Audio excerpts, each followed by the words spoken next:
Halo, selamat pagi pemirsa semua. Salam sejahtera.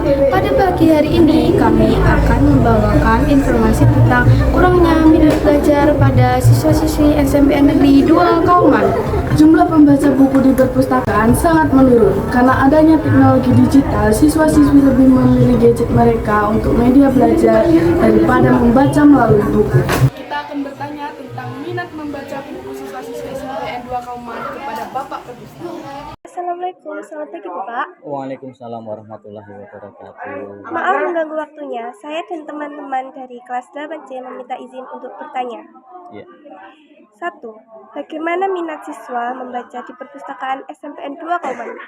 Ya, terima kasih atas ini. Saya anggap partisipasi Anda nanti bisa melihat seberapa jauh, seberapa besar minat baca di SMPN 2 Kauman. Nantinya saya berharap kalau nanti sudah terkumpul data, terkumpul informasi, Anda nanti saya harapkan menjadi percontohan bahwa seberapa besar minat baca itu sangat diperlukan bagi para siswa.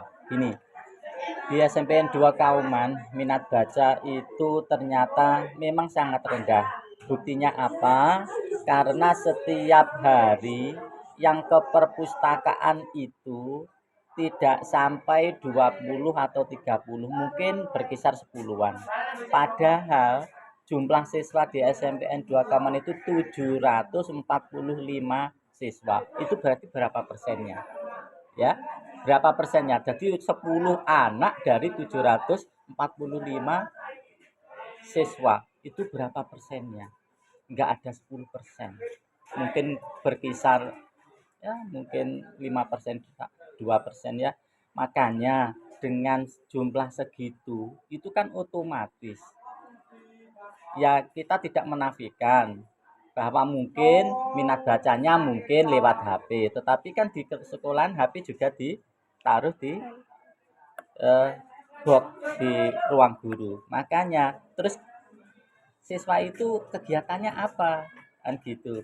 Kalau enggak mungkin bermain sama mungkin jajan ya. Jadi saya melihatnya dari data saja.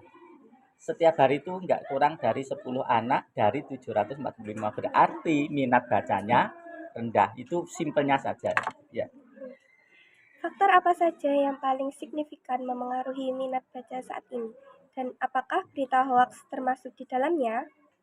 Ya sebenarnya kalau faktor itu sebenarnya para siswa itu mestinya menyadari dari sekarang bahwa Anda semua itu pelajar. Pelajar itu tugasnya untuk belajar. Belajar itu diawali dengan membaca. Ya. Jadi memang sekarang itu bisa membaca lewat HP. Itu memang betul, ya.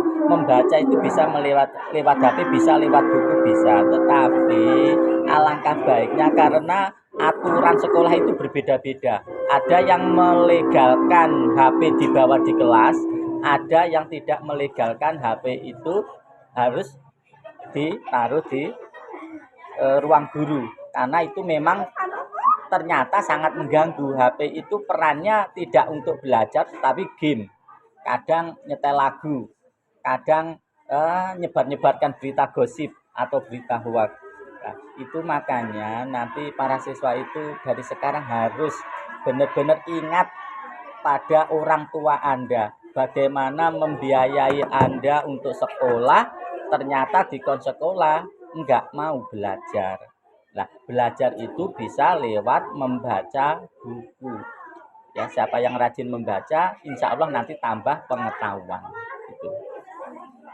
Menurut pengamatan Anda, seberapa akurat klaim yang menyatakan bahwa minat membaca buku di masyarakat, khususnya di Indonesia, sangat rendah?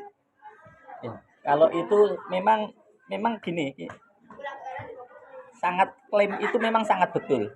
Kita tidak usah melihat Indonesia secara luas ya, karena kita tidak punya alat untuk mendeteksi secara luas, tetapi secara lingkungan kita setiap hari di sekolah ini Anda kan bisa melihat ya, yang mau membaca buku dengan yang tidak membaca buku itu berapa?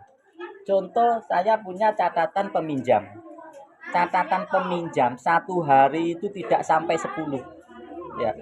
Jadi siswa 745 pengunjungnya gur kira-kira 10, sing milih buku itu enggak sampai 10, berkisar 4 sampai 5.